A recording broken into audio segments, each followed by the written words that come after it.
we really want to get it right. I'll just do a couple of announcements. We still have 1 minute. So we'll have some people who will be live with us on Zoom, and this is getting live stream on eChai's Facebook, YouTube, and Twitter, and Vadhwani Foundations. So we'll have a lot of audience which will be watching this video on, and some people will be watching once we release it outside after the summit. And we'll take some questions towards the second half of the session. And Radhika has agreed to host this, moderate this session. So thank you so much, Radhika, for that. Thank you for having me over. Just a minute, and then we'll just get started with our official discussion. Sure.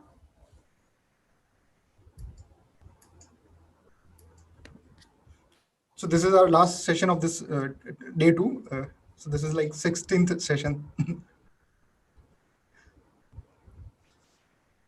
How has the event been going?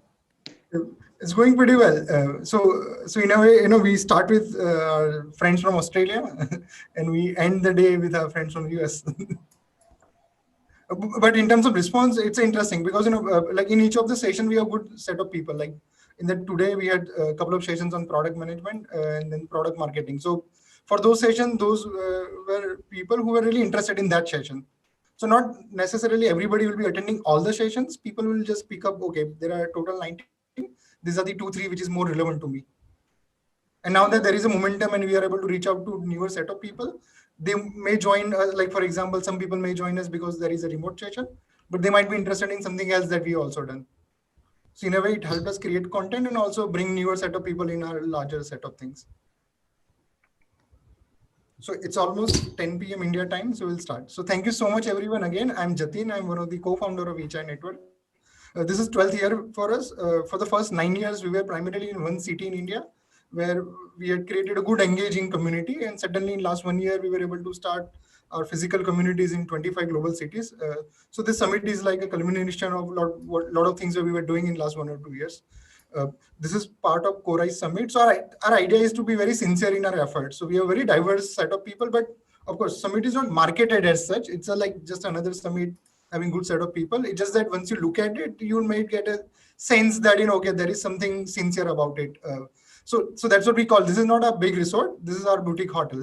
so it's an interesting flavor that we are trying to build. And it is possible because all of you have accepted the invite and there are a set of people who are helping us. So this program is co-hosted by Vadhwani Foundation, which is a US-based non-profit organization promoting entrepreneurial education. So with this, my guest appearance in this session is almost over, and I'll hand it over to Radhika, who will lead the session. Radhika. Thank you, Jatin. Good evening to those who are joining us from India, and good morning, good afternoon, suit yourself accordingly, depending on where you're joining in from. And thank you for coming over to eChai's event. So I am joining in from Bangalore. It's about 10 p.m. here. And ever since India went through a lockdown situation in about March and the beginning of the pandemic, all of us started working from home, which was not the norm earlier. So we are transitioning as a workforce to understand how do we do it effectively? What are the productivity hacks? What tools can enable us to do it better? How do we set up our home office, get those ergonomic chairs, recreate that sense of belonging which we have from our office cafeteria and water cooler conversations? And overall, how do we have a work-life balance with family at home? And the concept of home office obviously means home first, followed by office. So on that note, I would love to have our panelists introduce themselves.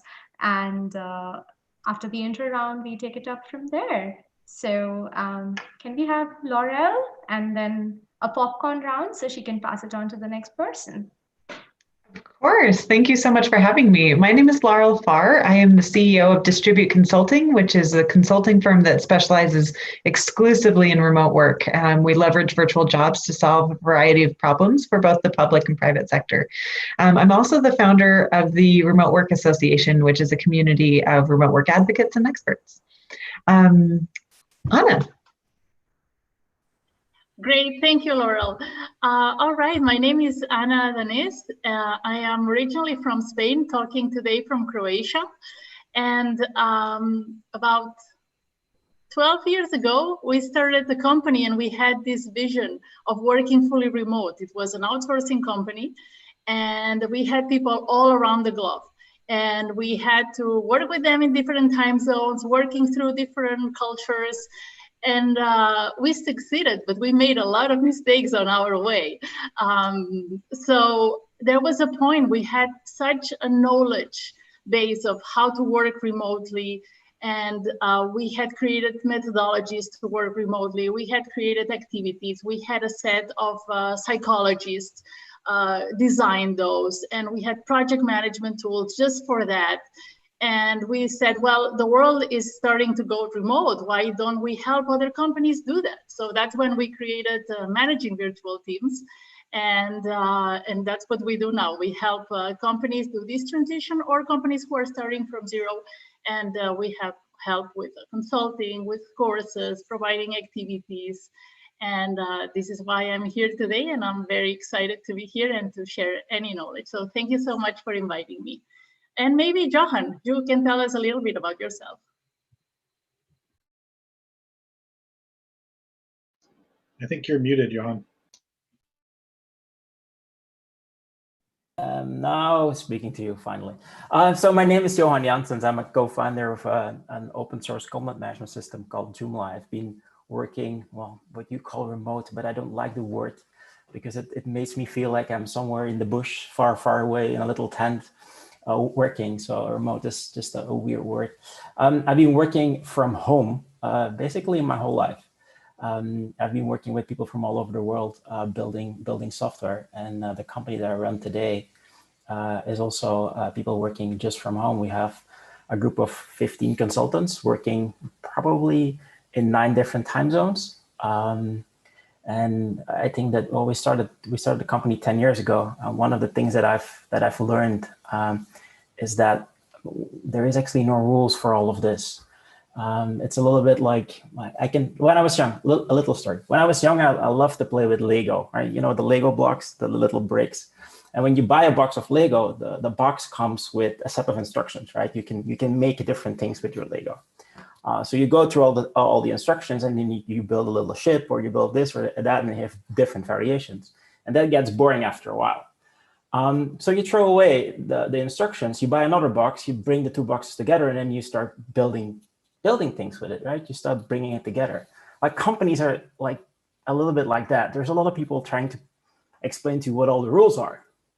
And you can follow all the books and all the guidelines, and you can play with all of that, or you can just throw them out and then try to figure out, how do you run your company? How do you run your group of people? And how does that work best for you? So that's basically what we have been doing for the past 15 years now. I hired my first consultants 12 years ago.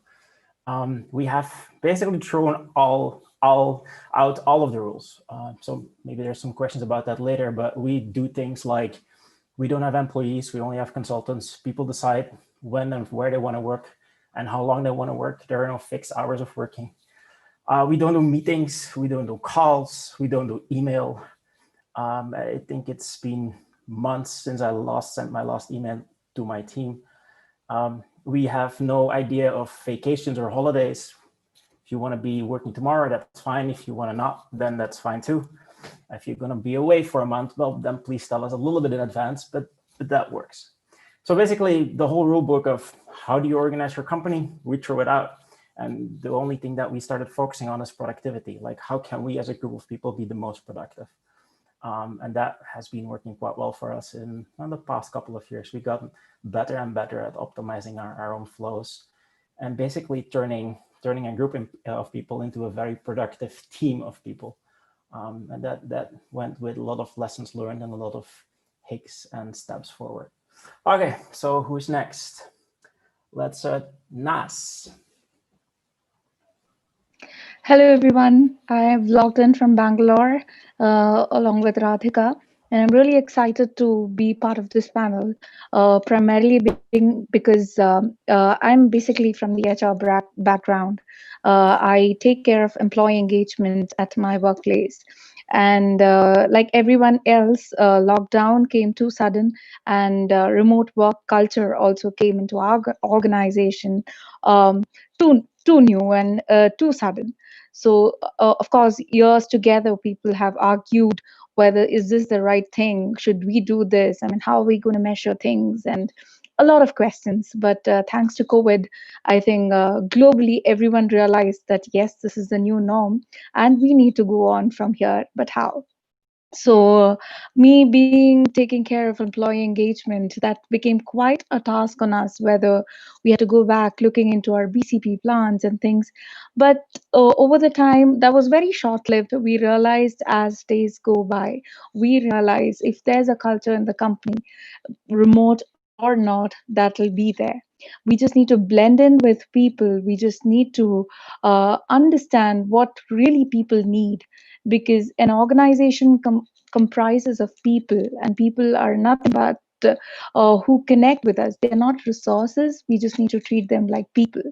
So whatever it takes to keep people engaged and motivated and be part of that team, in office or not, when they feel belonged to the team, that's when we know that we are doing our culture right. So it can be in terms of appreciation, recognition, wellness, or learning, everything. If we are able to handhold everyone together, that's when we know we are right on track. So we can discuss at length as we go further. So basically, I associate to an organization called Xoxoday, Xoxoday, which takes care of employee engagement. And we have been assisting a lot of organizations to build that happy culture. So yeah, we can discuss at length as the conversation goes. So I will hand over to who's next. Who's next? I think Pilar? Anna. Yeah, Pilar. Yes. Hello, thanks Naz, thanks Radhika. I'm Pilar Orti, I'm the founder and director of Virtual Not Distant, and I'm based in London, but at the moment I'm in Spain, so slightly different. Hurrah for being able to work from anywhere, mostly, kind of. And I set up the company about 5 years ago to help teams and organizations transition to remote. In particular, I work with managers through whatever they need. So it could be consulting, it could be training, it could be webinars, workshops, a friendly face, coaching. And the reason why I went into that was because I was doing leadership training. I actually come from a theater background. I ran my theater company. Then I went into leadership training. And at one point I saw that technology was becoming very accessible. And this was where we were going. Our tagline is we help transition to an office optional approach. There's not much option at the moment. So we're having to work a lot of stuff out, because a lot of how we were working before, helping people transition deliberately, making a plan, looking at what behaviors we need, blah, blah, that has also gone out of the window. So advocates are also learning. So I also host the 21st Century Work-Life podcast, where Laurel has guested a couple of times. And that's all from me. I would like to see what John has to say. Thanks, Pilar. So I'm John Eckman. I'm the CEO at a company called 10up, 10up.com. We're a digital agency, about 10 years old now, 200 employees, 23 plus countries on 6 continents. So we aren't yet in Antarctica, but otherwise we're pretty much global. I haven't tried to count the time zones. I feel like we must be pretty close to 24 at this point. I'm not sure how many there really are. And so, like Johan was describing, we have been a deliberately distributed company from day one. We used to try to argue to get people to use the phrase deliberately distributed instead of remote, because I also didn't like remote, but we've kind of given up on that. The world seems to be calling it remote, so we've kind of accepted that that's the term. The focus for 10up over the last year has really been, even though our team was already working in this way, helping our clients understand what that means, dealing with the disruptions that come from all of a sudden people's children and spouses and partners and roommates all being home that weren't before, the kind of other life disruptions that the COVID pandemic has imposed still have an impact, even though our team already has kind of the muscle memory and the practice and the discipline and the experience working remotely. Unlike Johan was describing, despite being distributed, we're in many other ways very similar to a traditional digital agency coming out of the open source world working on WordPress, in that we do have regular meetings. I just was doing a company-wide town hall just actually before this call, on a monthly basis, doing an every 6-month formal town hall with transparency to our financials and where we're headed as a company and what our goals are. And in many other ways, fairly traditional kind of management infrastructure, weekly one-on-ones with your direct manager, right? All of the kinds of things that agencies have done for the last 30 plus years. We've just transitioned into doing them with an assumption that everybody is distributed first, right? So we do a lot of Zoom calls, we do a lot of meetings, we do a lot of communicating, also do some async stuff and some Slack and some other kinds of ways of keeping the team in the loop. But we've kind of found an interesting blend of traditional and newer ways of working. And I think I'm the last intro, right? Because everyone else has already gone. So happy to hand it back to Radhika.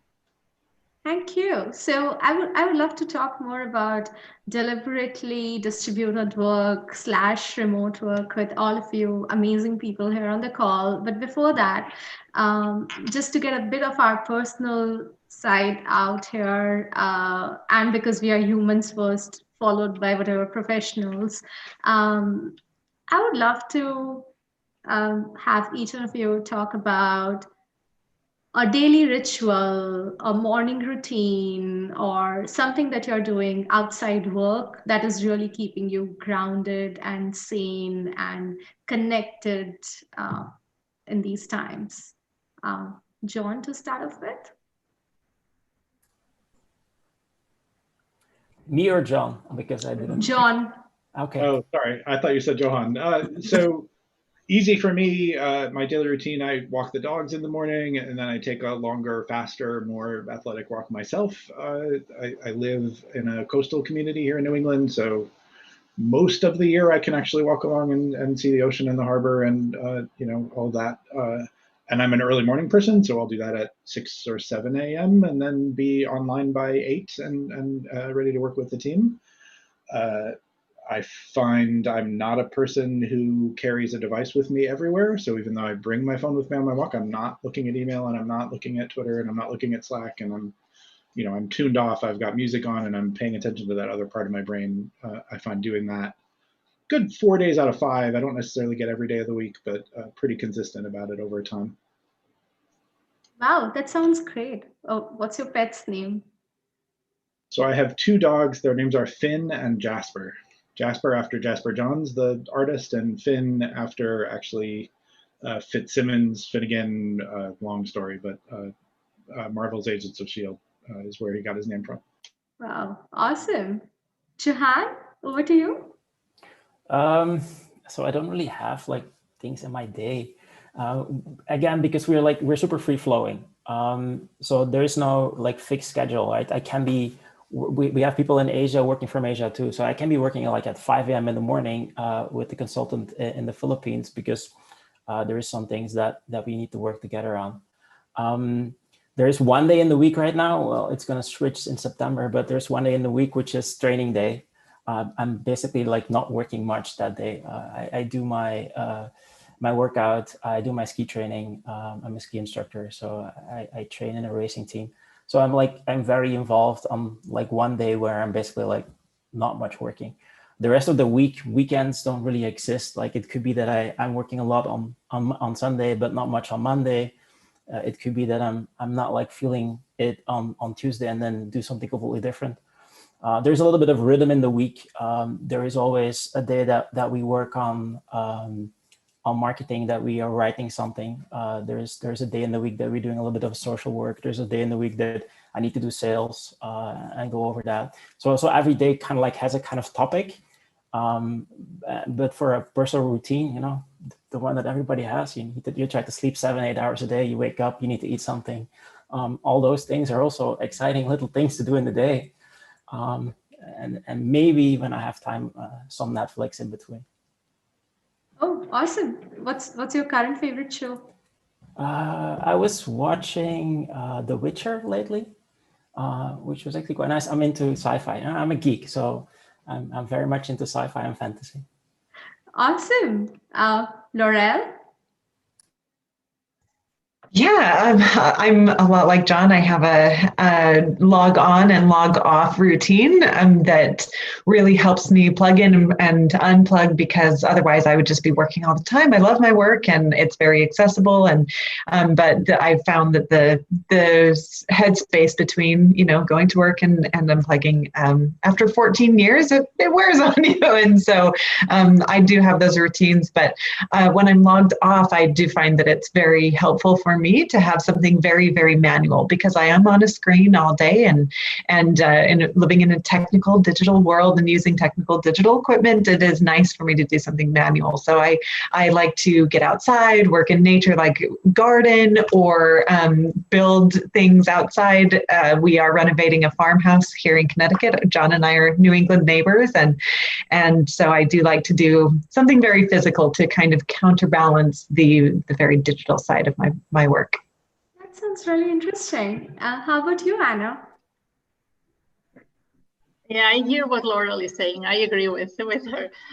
Maybe a routine that I can share with you is that I have different workstations. So depending on the kind of work I do, I go to one place or the other. So I have my office. Then there's the kitchen area, and then there's going to a cafe.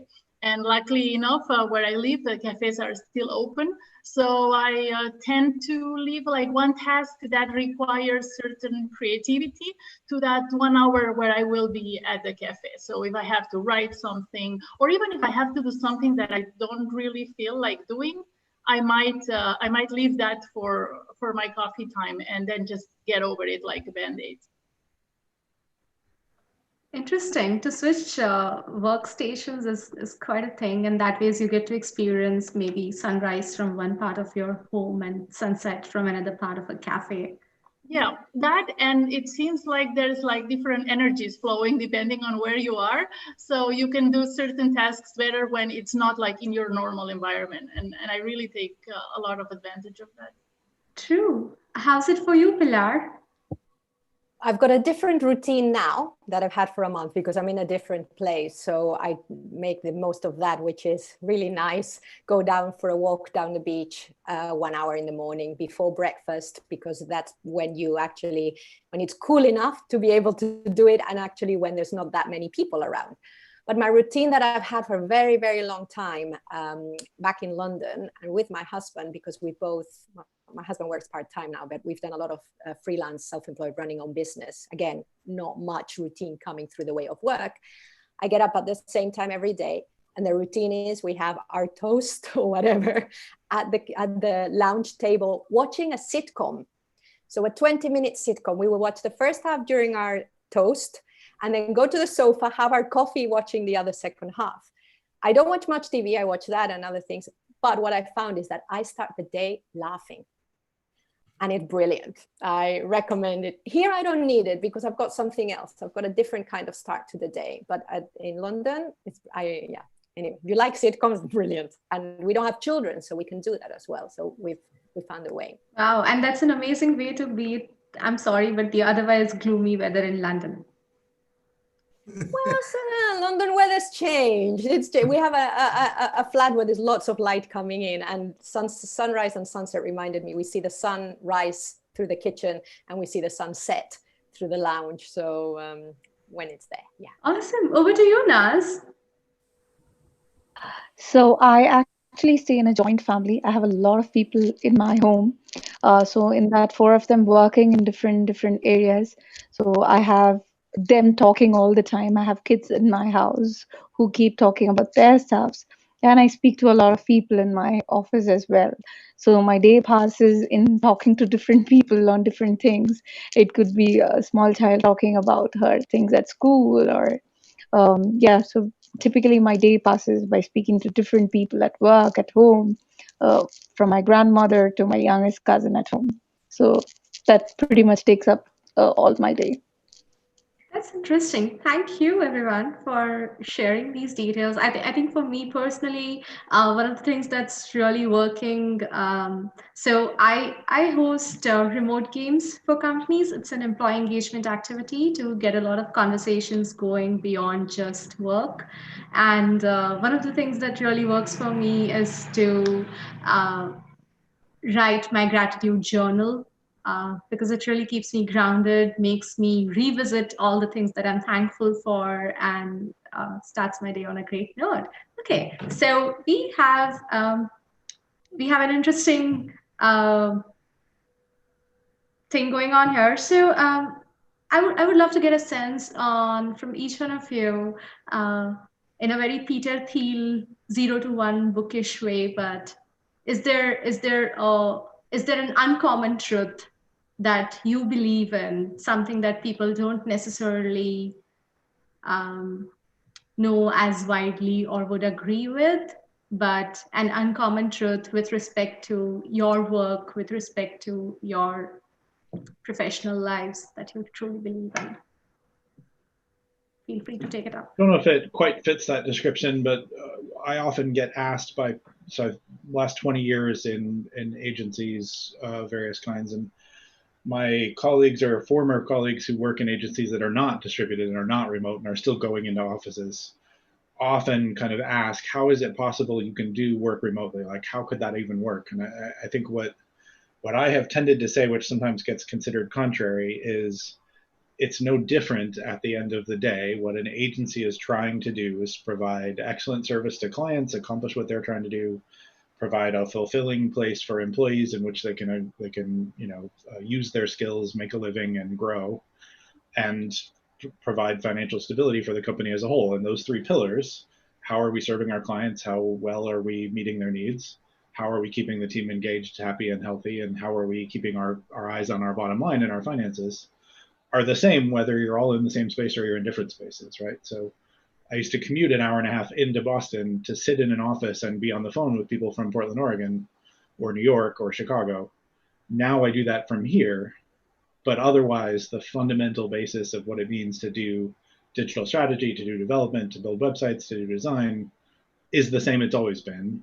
Like Johan, I was working in open source projects long before I was working in 10 Up. They've always been fully distributed. They've always kind of had access from everywhere, right? Talent is evenly distributed throughout the world. Opportunity is not. Why? Like, there's just, you don't need to think of it as a fundamentally different kind of work. You just need to think about it as a different way of accomplishing the same kind of work you've always been doing, right? I'd like to add to what John is saying, because I share every word that you have said. And maybe I'd like to add, is it possible to do your work remotely and still be happy and still be part of a team? For years, I was going to conferences, mostly software development conferences, and they would ask me, but how do you create a culture, and how do you do it so people are still feel like accountability for the work, and that they feel that they belong if they've never seen each other? Because in my company, we went many years without seeing anybody, but we were doing a lot of activities to counteract that. So for a long time, I felt like I was giving hope to people, and just saying, yes, it is possible to be happy. It is possible to be part of a team, and feel that you do belong to a company, and that those hours that you spend there is with people that care and the people that share values with you, and that you're moving forward with something together.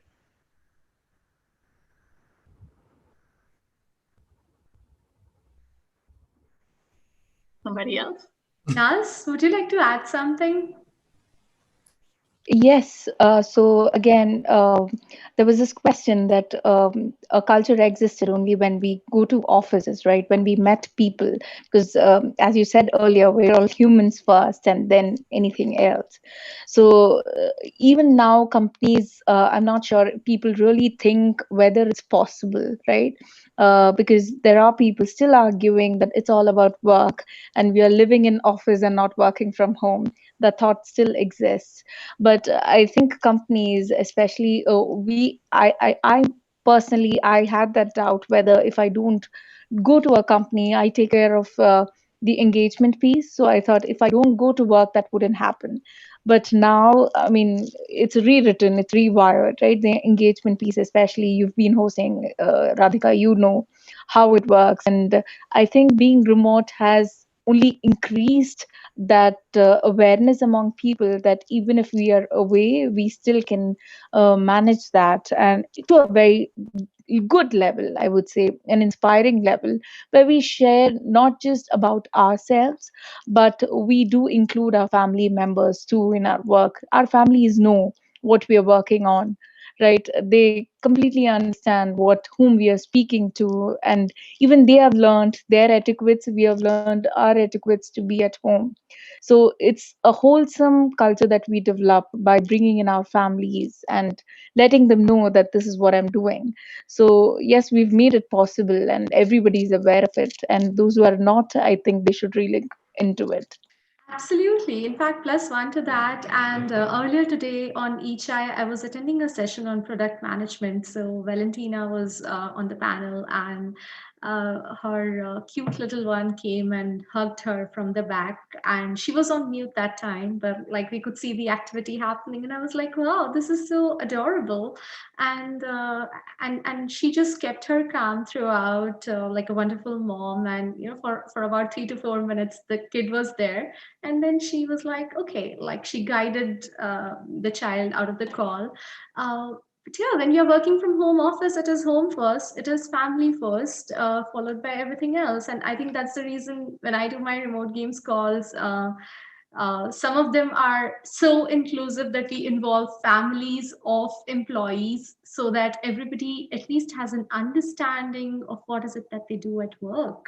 And like, these names are not just names, there are faces attached to it, and these are the people. We actually have on our intranet, we have an internal, we call it a blog, but it's really just an intranet thing, a day in the life posts that employees volunteer to do, where they take a camera and walk around their space and talk about their routine and show what they're cooking for lunch, and show where their kids play and where they go to school and what park they walk to, and kind of just do a short description of what your daily life is like with a couple of short videos in it. And it's amazing. I feel like I know some of my coworkers at 10up better than people I sat next to in an office for 10 years, right? Because they actually are more showing up with their whole selves, right? Bringing their whole family with them. Absolutely, sounds great. On that note, what are some of the coolest Slack channels or themes that you have in your companies? How do you keep that conversation going? How do you engage people? Are there some super cool Slack channels that you may want us to know? So to continue with that one, so Slack is, for us, it's a little bit the same problem as sitting in the same space. So we have the idea, like we were saying earlier, I completely agree with that. If you bring people together, that doesn't necessarily mean that you get productive work done, because there's a lot of distraction going on. Slack and a lot of other social channels can create the same problem, because there's always something popping up, right? If you have 200 people in Slack, there's always some conversation going on. So again, like email, like meetings, like calls, like video, we try to reduce that as much as possible. We have a couple of channels. For example, there's a channel called Interesting, where you can just post something on that you find interesting. But most people don't have alerts set for that channel, because otherwise, you have alerts all the time. We have a channel called Alerts. So that's a channel where certain people need to be getting the alerts from, and they need to get them on their screen and on their phone, and even after work, because this is where, if the server goes wrong, we need to know about that. So Slack for us is an async communication, like most online communication. Means if I post something on Slack, I'm not expecting a reply, not today, and probably not even tomorrow. You will see it and you will reply to it when you need to reply to it. There's a couple of communication means that we use for direct communication. And the closest one is basically just a phone call, which happens very, very, very rarely when something really, really, really bad went wrong. So again, not too much Slack channels for us, just a couple that are very clear and that people know where they're for. Everybody can see all of them, and you can decide which one you want to register to. I think we can go back. Sorry, John. Sure. I think we can go back a step also and say, why are we even on Slack?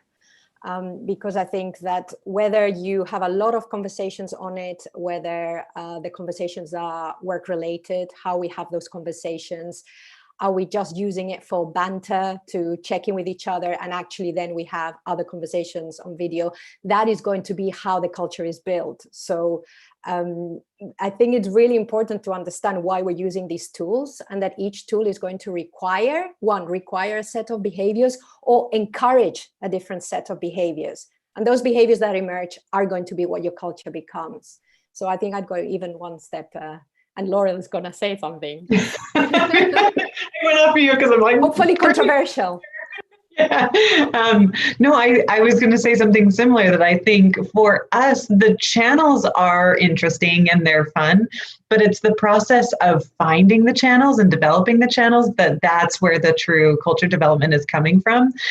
For example, in our team, we have a food channel, and I'm sure that many teams around the world have, some type of a interpersonal food channel, like an animal channel or a books channel. And that type of interpersonal communication is great. But if you just put on a Slack channel that's like, we're going to talk about books, everybody talk about books, like, that's not true culture development. Culture is about connection. It's about shared values, shared interests, and that's what unifies you together. It's not proximity. It's really just feeling aligned and sharing things with other people.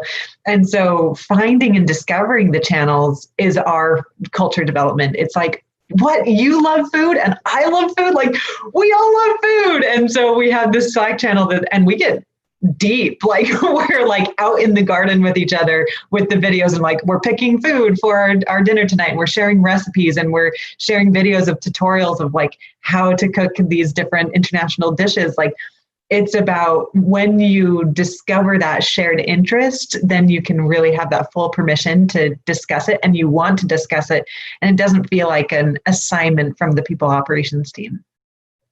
Yeah, we have a similar kind of approach, except that going back maybe to IRC or even to like newsgroups, we have basically a hierarchy. So there's channels that start with 10 up, and those are work channels, and there's channels that start with Soch, and they're optional. And like, we don't have a food channel, we have a gluten-free channel and a vegan channel and a DIY channel and a cooking channel and a whatever.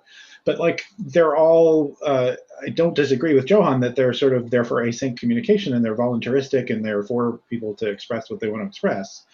But it also has to be deliberate and thoughtful, which is, we're also very careful about, like, the work channels are for certain kinds of things. So there's a channel for your project, and we want conversations to happen in that channel so that they're traceable and visible to everybody else who's in that project, not because Slack is somehow the perfect form of communication. We were on others before it, but because it does provide a place where if then the other folks working on that project who are in different time zones need to have this kind of ambient awareness that this conversation happened, or have a place that they can go and search to find it, we find it really useful for that, right? So it doesn't, again, to replace the culture, but it is one of the ways our culture is expressed is the very way we've set up Slack and organized it, and the guidelines we've set around its use.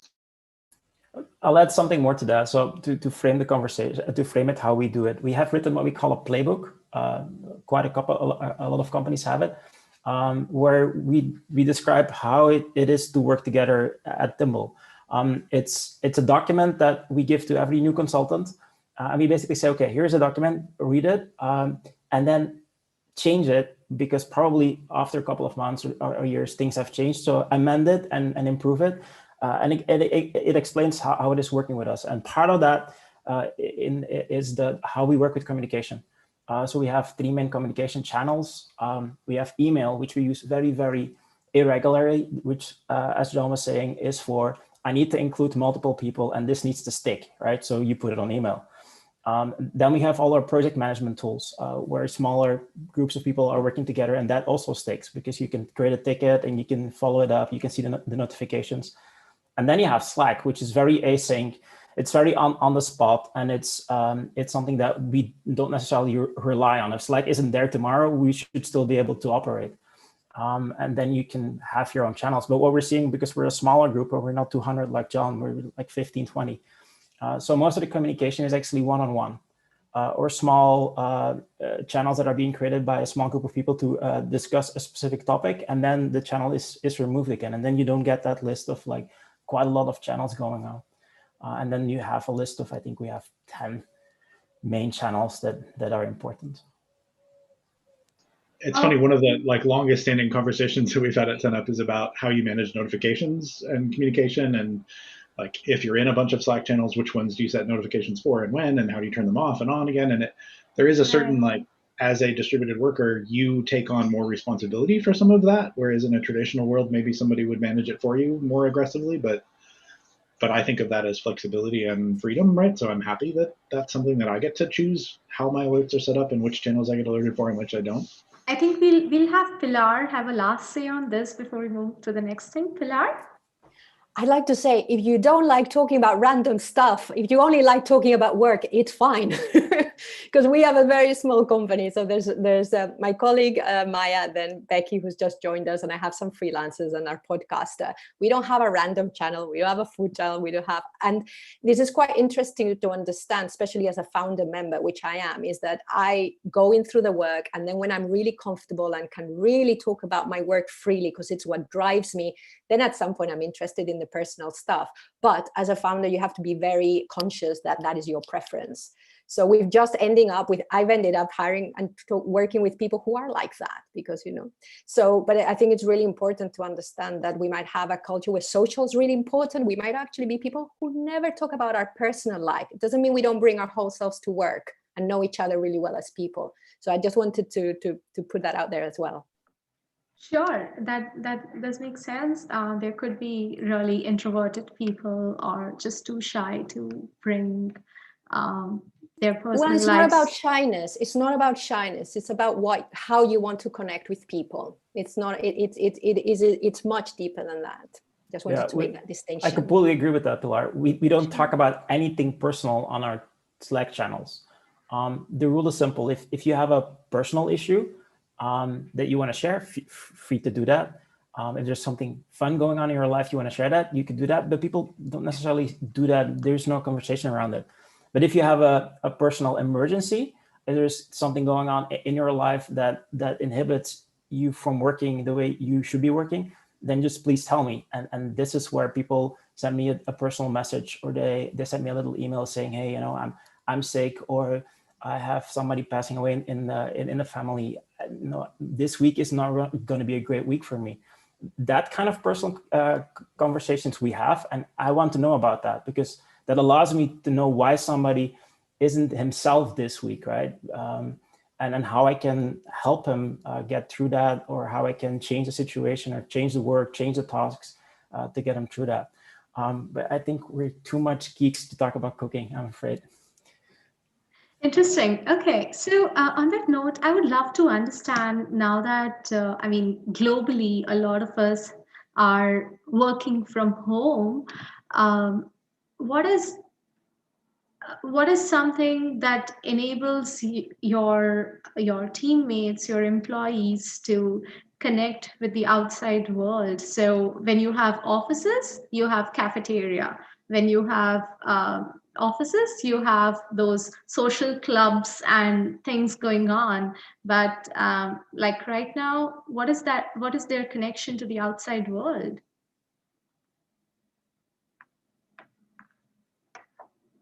Maybe I'll take that, or Pilar, we can do it together. So quick answer for that from our end. Again, people can choose how and where they work. That also means if you're very introverted, and we have a couple, I'm very introverted myself, like being extroverted is hard for me. I had to learn how to do that. So I love working from home and not having people around. Like the less people around, the more pandemic, the better. Like it allows me to do it's really true. It allows me to really, really focused work. It has been great working for 6 months in pandemic. I've done really great stuff. Like for 6 months, everybody was like, this is a mess. This doesn't work. I was like, why? It works perfect. But then we have people in the team that they need connection, right? They need interpersonal connection, and that's fine. So we don't have an office, but there are co-working spaces. So if you rather go work for 1 or 2 days a week in a co-working space in your city, then great. Then we help you find one. We can see how the costs are going to work, and we can help fund part of that. And this kind of an arrangement that we make. It's like what works best for that person in a sense. For me, home, definitely. Sure. So on that note, are there resources? Are there are there rituals to onboard new joinees, to integrate them faster into the system, make them productive from week one itself? Any tools, resources that you enable your new joinees with so that they feel part of the family sooner? I mean, I think Johan spoke to a playbook, right? We have an onboarding orientation process that's somewhere between a week and 2 weeks, depending on the person. It's fairly self-guided, but it's documents and videos and other stuff they can read. I guess I don't think of it as trying to orient them to the team faster so much as more successfully orient them, right? Because I think it still kind of really takes time to feel you're part of the culture, and it's probably really kind of 6 months somewhere before you start to kind of really feel like it's intuitive to you. But we try as much as possible to make explicit all the stuff that might otherwise be implicit, right? In a physical company, somebody would show you around and kind of show you where to go for lunch and where the bathrooms are and whatever. And we try to have this orientation kind of tell you all the stuff you need to know. We also have orientation buddies, right? So there's somebody in the team who's not in your reporting line who just is around to ask whatever isn't covered by that. And then, as Johan also described, a month or 2 months after that orientation, you get a chance to come back and add to it anything that was missing or anything that was not well covered or anything that was surprising. So it's kind of like an open source project. It's self-improving over time. And that combined with kind of the one-on-one meetings you're having with your direct team, I think combine nicely to kind of help orient people. Sure, sounds great. I see Anna would like to contribute here. Yes, I'd like to add, there's a certain ritual that I think works very well when a person first joins a team. And it's during the first get-togethers with the rest of the colleagues, to do a round where each person talks about an experience that they had that was where they did really well, or where they really succeeded. Because I think that we can only trust the people we know, so we need to put a lot of time and a lot of talking to the people, so then later on we can work together. And this little ritual of each person explaining something that they did really well, especially the person that just joined the team, even if it was a student and the student doesn't have a lot of previous experience, maybe they can talk about a thesis that they wrote that they're really proud of, or some class that they did that they discovered something amazing, something that really thrives with them, something that's very excited to them. And if they share that, you are starting to establish an immediate connection with others. So adding that small ritual, I think it's a nice exercise. Right, and enabling them to tell us what helps them shine through and focus on their strengths. You already know the assets that you can build on. Yep. Sure. Naz, would you like to take that up? Yes, so we do something similar where we have our new joiners, and how do we do induction? Like John was saying earlier, we had tours, office tours and all earlier, but now it's more like a virtual tour we do where we connect them with the team, and then we do a round robin of what's one good thing that happened this week, or one not so good thing that happened this week. So we try to keep it very informal so that that particular employee knows the pulse of the team that he's working with, like who's the go-to guy, or who's the one who, very small things like this where that person is comfortable right from the day one. So we have an internal tool, one of our products, where we have a welcome on board message going in there, and anyone in the organization can welcome this particular person, and they know, okay, this is the new person that's joined the team. It's not confined to an email where it's just one person, the HR, rolling it out, but rather it's a social platform where anyone can go ahead and welcome an intern or an executive or somebody from the leadership team, and right from day one they are part of the bigger team, and they know where they are working, and these are the people working with them. So I think that's very important, where there day one is right, because otherwise they get lost. They get really lost, and they might feel themselves invisible, and they just know two people in the team or the third person they are speaking to. So I think that's really important.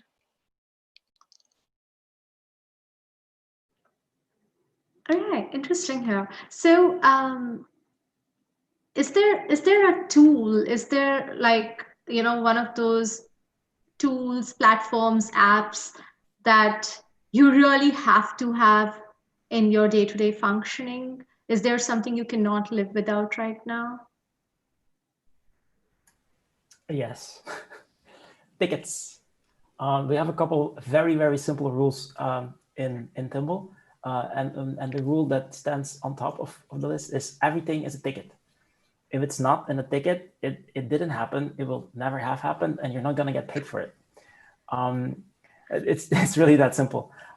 Because again, maybe explain a little bit like how we know what people are working on, right? So we have tickets, and when people make their invoice, their consultants, we don't necessarily, they don't need to put all the lines in, but we have a little system that does that. So they can say, I worked an hour on this, and there's an online system that says, okay, they select a ticket and say, I've been working an hour or a day or 2 days on this. And so we know what they have been working on. Then you can link the actual ticket with the actual work, and you get some idea of the productivity of somebody. Don't really use it to really make a sort of like compare people, but it gives you an idea how productive somebody is and how much more productivity he's gaining. Because that's the whole idea. Bringing it back to the things you do, the previous question. There's one thing we do is I work with everybody new. Again, we're a small company, right? So we're not 200. I work with everybody new for the first 6 months because I want to learn them personally. I want to learn how they work, what makes them tick, what makes them tick socially, and I want to help them become more productive. So when I understand why somebody isn't productive yet, then I can know how to give him tasks and how to push him to get more productivity.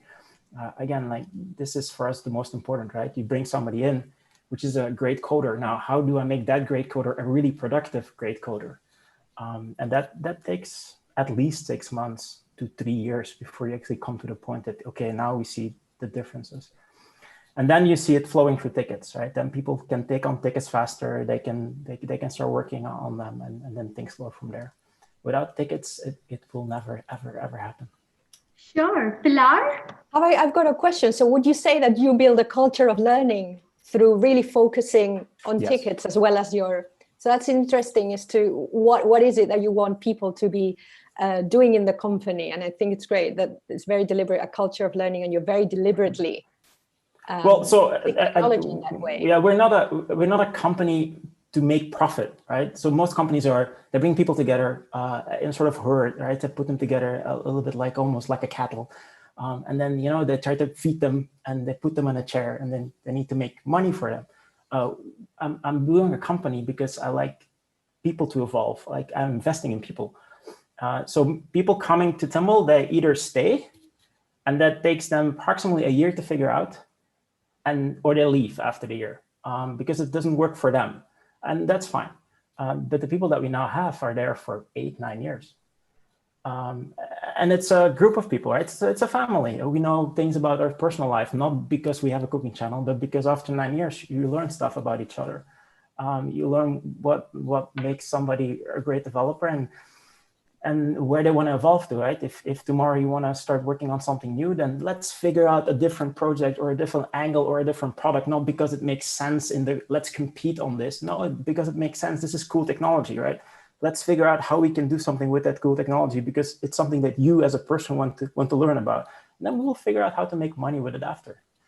Sure, that sounds great. And I would love a quick take from everyone on this. Is there one tool, one app, one platform that you would really, really use so much that you need it on a daily basis in your work? So Radhika, can I just share my screen for a minute if you don't mind? Sure, please. I mean, provided you have access. I do not. Just as well. Now you have it. Maybe while Naz is doing that, I don't really have a single tool. I would say internet access. Zoom, Google Docs, and Drive, Slack, Teamwork. Sure. Sometimes Jira on some of our projects, it's some combination of all of those things. When any one of them goes down, there's usually some simple workarounds we do while they're out. If many of them go down, or if internet access goes out for me personally, that's very hard for me to work around. There's some things I can do offline, but pretty much I need a connection, so I'll go somewhere where I can get one. Right. But How there's no, about like, you, single- Laurel? Yeah, I mean, all of the things that we're talking about, of course, but I think to take a different spin, something that we use often in our team is Marco Polo app, which is just a video back and forth, right, like a walkie-talkie, and that really helps us get more insights into that personal life and that personal side that, like we were talking about. It's a good way for us to share, our families and our farms. But then also for me, what it does is it adds kind of a second step in between synchronous and asynchronous, that it's more interactive and I have more space to explain something or ask a more detailed question than just writing it out, without still having to schedule a formal meeting. So we use Polo all the time in our team, and I really, really like it. It's my favorite tool that we use. Wow, that's really good to hear. Anna? For me, it's anything that's visual. I'm a very visual person, so whether it's seeing the other person, because I'm from Spain, so I'm using my hands all the time, or just sharing the screen, being able to draw and other people to see it, or even to add, to like Miro or boards like that, where you can move Post-it notes. Anything that's visual is really key to have better communication and to avoid misunderstandings. Sure. Communication is the key here. Pilar? The dictation in my phone. So when I have an interesting conversation with a potential client, I will get the phone and I'll go over the whole meeting into my Google Docs on my phone. Reason being, I want to share that with whoever's working with us with potential. So again, that real being able to share what's on your mind starts to say, right, I would love to know also what you are learning, and I would like to share what our potential clients are saying. So that's, I think it's nice to get stuff out of your head and into teammates in a way that teammates can consume it. Right, absolutely. Naz, Yes. over to So you. yeah, Share the screen now. sure. Yep. Yeah. Can you see my screen? We can. Yes. All right. We'll see So Radhika. so this is one tool. This is our internal tool, the Xoxoday. This is something which it has become a part of our daily work routine, where we believe in giving appreciations and recognition on the fly, where unlike earlier, where an employee of the month would just know that he did great, but what was that behavior that led him to that? So on the fly, we empower all the employees to go and in a very creative way say thank you. So we keep trying different stuff. So this was a Marvel appreciation or a gratitude day we did, where anyone is empowered to just go and thank one person, maybe just for assisting with a small project with him, designing something, or not necessarily my teammate, but anyone. Similarly, we do something like blooper awards or something, where we tell people, tag the person who you think should be getting the cool under pressure award, someone who can stay level-headed no matter what's happening, or the email ninja award, the quickest one to reply to an email. So by this, the entire organization knows who's the go-to guy, or who do you get the quickest reply from, or just a feel-good moment where we keep encouraging people, or something totally off work where we know who's the one binge watching series and who would suggest you what you should be watching next. So we do experiment things like this, and this tool has helped us a lot, where we just say the tag the person who you think is Sherlock Holmes in our company, and we can feature him for the next Sherlock Holmes series. So a couple of things like this. And we have our internal groups, where we have something called Xoxopedia, where we encourage the employees to share that piece of knowledge which they have stumbled upon. Could be a TEDx talk, or could be something on the LinkedIn they found interesting and they shared their pieces of knowledge there.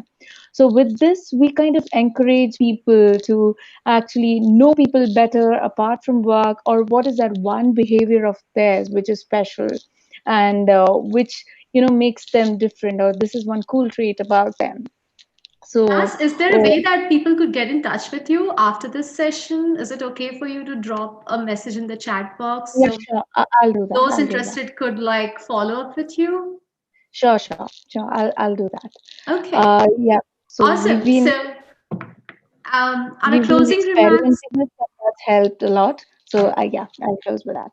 Sure. Awesome. So we have about 3 minutes to go. And my last question before I hand it over to Jatin is, for those of us who are on the call, and there are a lot of early stage founders, people who are now hiring completely remotely, are there pro tips?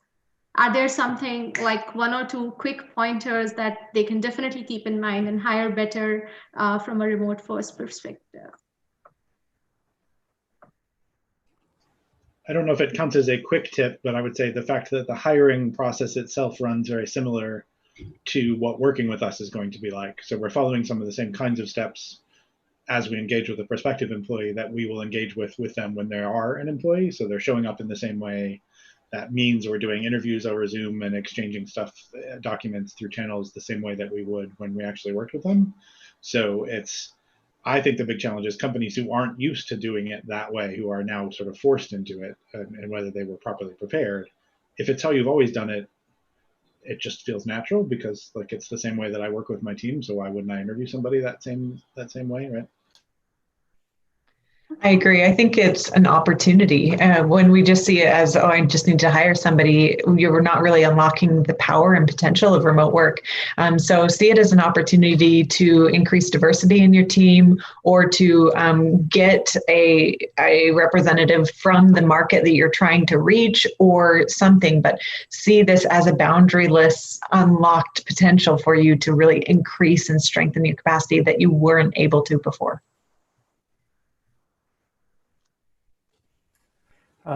Want to add, hiring is super hard.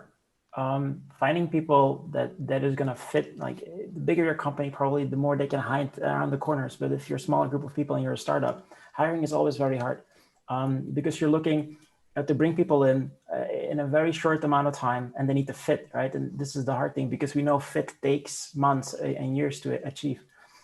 In our case, what always has worked is, we want to know a little bit what you can do.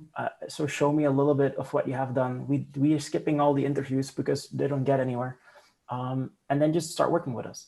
The best way is start with a month, with 3 months. Some people come in and say, look, I already have a job. I cannot come in and just leave my job aside. Well, if you really want to work with us a couple of days, like a day per week, and I'll work directly with you during that day to see where we end up. Is this a fit? Isn't it a fit? That allows you to feel that person the quickest, because from an interview, it doesn't really show you much. From code that he has written or projects that he has done, it doesn't really tell you much. You want to know how he communicates, how he interacts, how do things work online.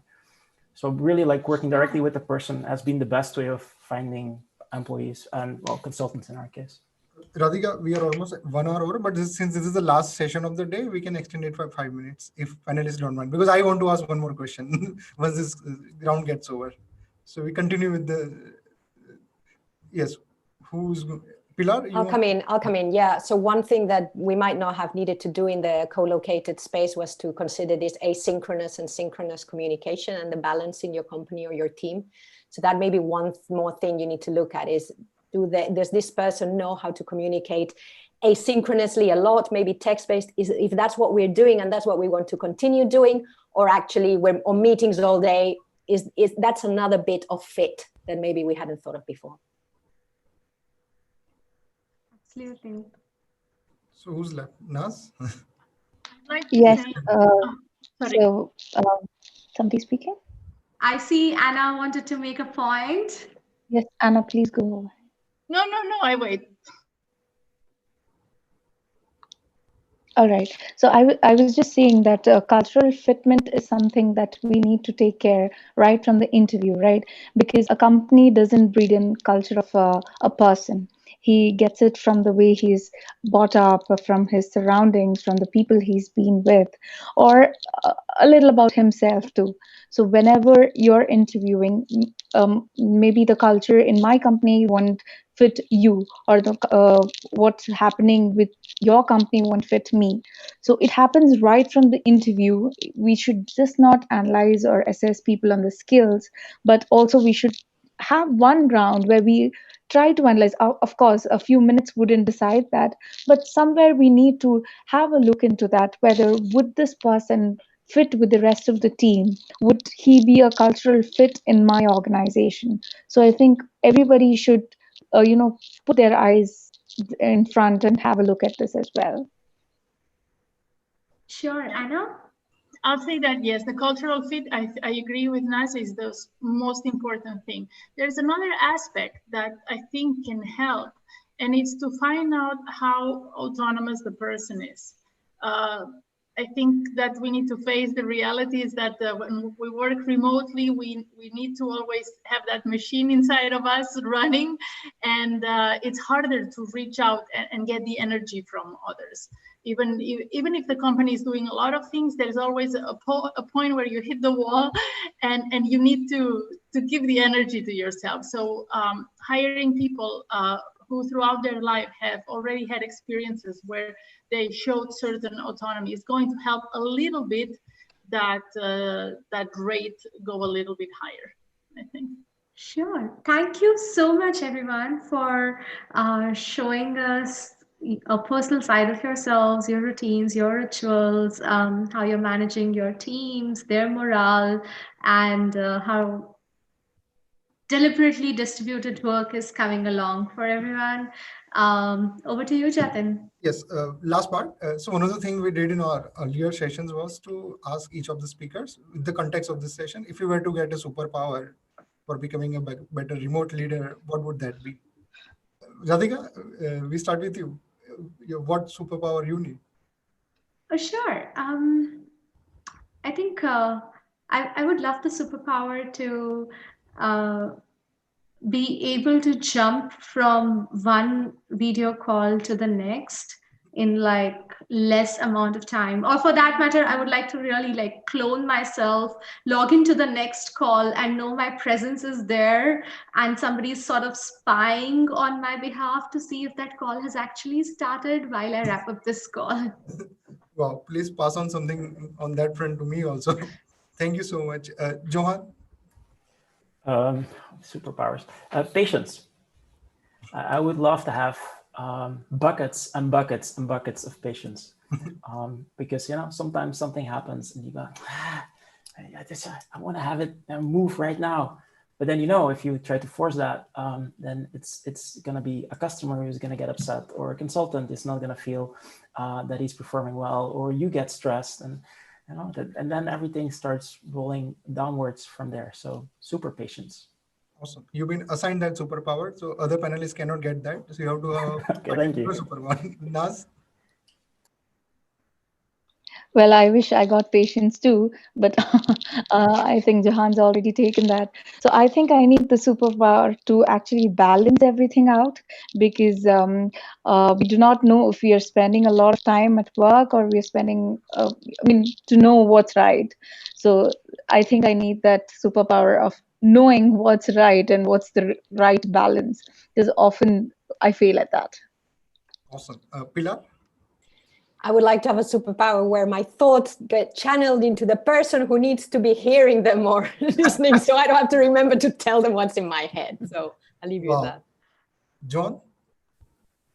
I think sort of time travel, but I mean a very limited kind. I mean, I want to be able to meet with my team in Europe on what feels like my time, but have it be the right time for them, right? And when you're trying to match Pacific time in the US to Eastern time to London time to Philippines time to Australia time, it's just impossible. And as much as I believe in asynchronous everything, there are times where I really just wish I could be there. Maybe teleportation would be a better way to handle it, where I could just be with that team in an instant in the right time without disrupting the time I came from, right? Yep. And not many superpowers left, but what would you want? My superpower is related to tools. I get asked a lot by clients, what tool can we use to do this? What tool can we use to do that? I'd like to have a superpower where every time a tool related to remote work goes out in the market, and there's so many people doing amazing things, you know, that I would immediately fully know it, be able to do a quick review and just get it somewhere stored in my brain. So when somebody asks me, I can just shoot the right tool. Awesome. And one of the tricky things is to end a Zoom call becomes very tricky. So what we do is we want to end on a high. So Laurel, once you finish your answer, I'll end the call. There's a lot of pressure. No, my superpower is transparency. I just wish that everybody knew, like Pilar was saying, like what I'm feeling, what I'm knowing, but more so what the impact of remote work is. I wish that we could, as a world, stop talking about, you know, Slack channels and sweatpants and whatever, and we can really understand that this is changing our world, that this is changing every aspect of our lives. It's changing economics. It's changing sociology. That's what I would want my superpower to be, is just to be able to tell the world that immediately and for them to understand it. Awesome. Thank you so much, everyone. See you all on social media. I'll do the email introduction of all our speakers together. So that would be really nice. Thank you so much, everyone. Bye-bye.